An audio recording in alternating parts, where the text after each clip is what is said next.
I would say that if you truly decide to quit, you will quit. I think a lot of people who don't quit things haven't truly decided to. It's very easy to say that you want to do something and not do it. Right. We have to keep this clear for the whole world to understand. It's very easy for me to say, I'd love to quit.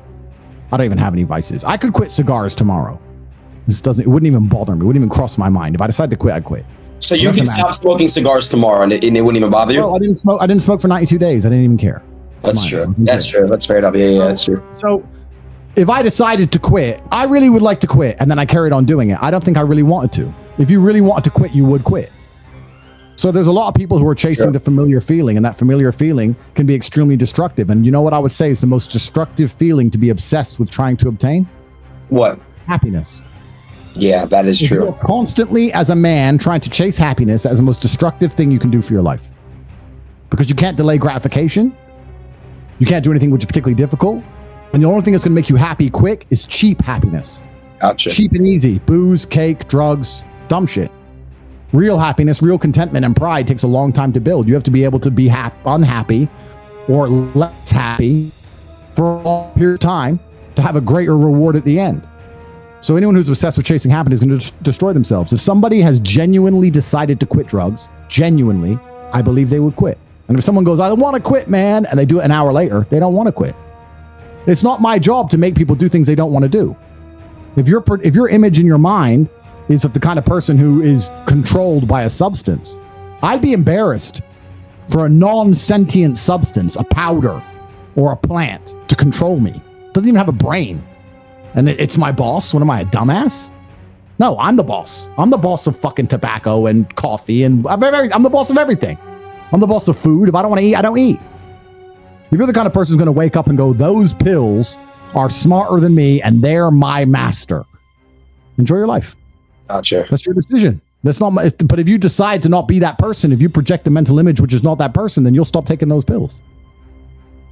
The enemies of alpha males are weak. They hunt in packs. They invent motives to harm.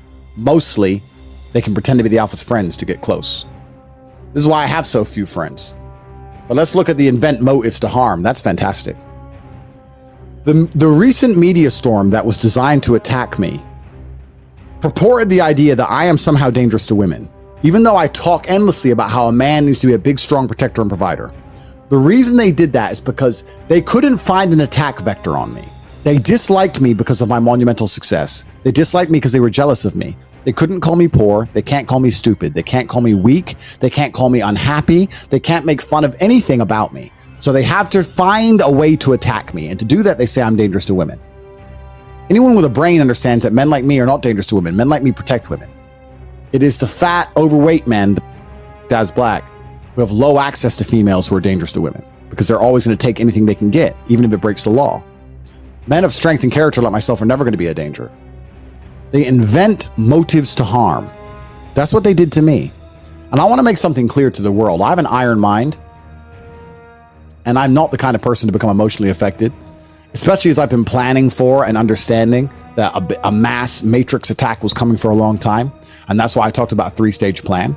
But for the majority of humanity, having all of your social media accounts deleted, having media come out at the exact same time that lies about you, having yourself and members of your family threatened with death permanently and on repeat by God knows who for weeks and months on end, having all of your ability to bank money deleted, having your ability to defend yourself and explain that this was all wrong and that you're not a bad person gone, knowing that when you walk down the street, you might have a crazy person who believes the media and believes all their lies, like those mask crazies come up and try and harm you.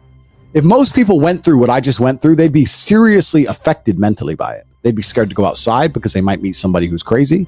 They'd be scared to have an opinion online anymore because they understand the Matrix wants to attack them if they continue to talk. They'd be upset that the world thinks they're a bad person when they're not. I'm probably one of the only individuals on the planet who is capable of dealing with what I just went through the way I did. I handled it absolutely and utterly professionally. I turned it into a massive positive for myself. I got larger live streams than I've ever had in history. I won. Most people are not prepared to win in that situation. When you're under artillery fire, most people fucking crumble. I was under unlimited artillery fire, picked up an AK, stood up, and fucking took them out at distance. Not many people can do that. And I'm telling you now, the way the Matrix attacked me, if they ever do it to you at home, you're going to be in trouble. You're going to be afraid to walk the fucking streets. There are crazy people out there who yell at others for not wearing a mask, who will come up to you when you're told you're a misogynist and fucking try to harm you. I don't live in fear. Anyone who tries to harm me is going to regret it. It'll be the worst day of their fucking life. That's because I am the man I am. Most people don't get to say that. Most people don't get to say they've deleted all my social medias. I can't defend myself. It's fine. I'll go to Rumble and still build a platform. I can still speak. I can still penetrate the Matrix. I'm still all over the platforms they banned me on. I'm a very unique person, but you need to put yourselves in that position. You have to be in a position of strength where you can once again resist the Matrix like I have. They're coming for all of us. This battle, they're coming for everybody. If you don't end up fat and depressed on the side of the Matrix, they're gonna come for you like they came for fucking me. Might take a week, might take a month, might take 2 years. They are coming for everyone. They'll invent a motive to get rid of you like they tried to get rid of me. You can't escape this war. You are on territory which is being battled for. The battleground is your mind. You can't escape the war. You have to fight it. To sit there and go, I don't want to get involved, is asinine. It's cowardice. You can't be an ostrich and stick your head in the sand.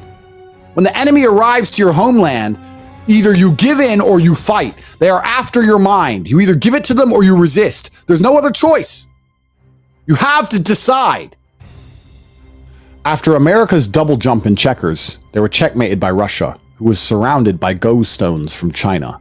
The EU lost money, bail. So the EU just wants money, which means they do what America says. But it's saying the EU loses money if they lose to Russia and China. We're now here with Europe and the gas crisis, and a lot of Europeans are not going to be able to heat their homes all winter. Price of gas has gone up 6, 8, 10 times in some countries. This was 10 years ago. He understood the EU's role was surely to take money in from America. This is in 2011. One wonders what they might sell off next. We sold all our manufacturing base and even sold out our special people. It's a national shame. 10 or 11 years ago, he was saying the truth. Everyone now knows he was right. Now the new form of evil scientist has fucked up the behavioral matrix. The parent to child, the woman towards man, and the weak man towards the alpha male. Epic fail. Absolutely nailed it. The new form of evil scientist has fucked up the behavioral matrix. Parents and children do not have the same environment they're supposed to have. A child should idolize and obey their parents. Like I idolized my father, even all these years after his death, and I always obeyed him. Children don't listen to their parents anymore. The woman towards the man, the women don't respect their man for going out there working hard, paying the bills, giving him all she wants. She doesn't respect him for that. Not anymore. And the weak men think they can run their mouths to alpha males because of the fucking internet. Before the internet, they didn't say a fucking word. You think any of these dorks would say anything to me if there's somebody on the street? They'd shit themselves like cowards, and they know it. And I know it. That's why what they say doesn't mean anything. That's why I can ignore it so easily, because I know they're a bunch of fucking pussies. The new form of evil scientist has fucked up the behavioral matrix of humanity. Humanity operated in a certain way for so long. Children idolized and obeyed their parents. Women respected the men who worked hard for them, and the men protected and provided for them. The weak men knew how to behave around an alpha male. They didn't run their fucking mouth. It's all fucked. The whole world is fucked. All of it.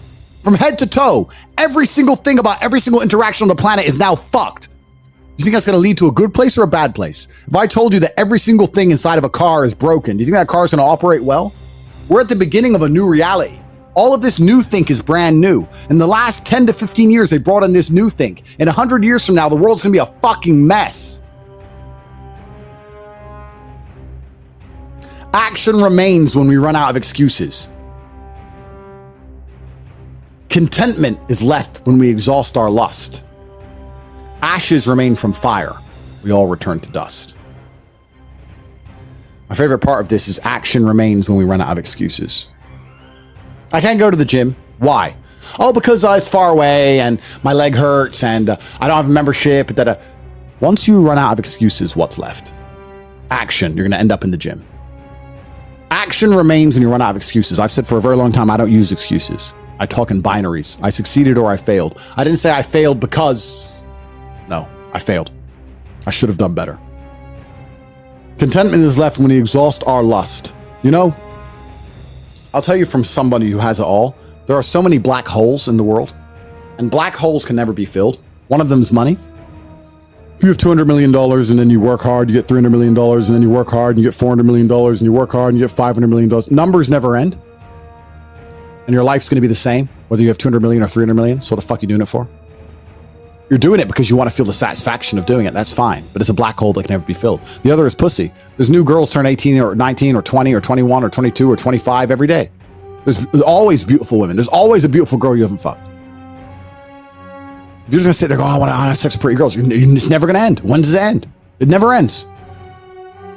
You're never going to be content until you exhaust your lust, until you sit there and go, you know what? I've had enough pussy. You know what? I have enough money.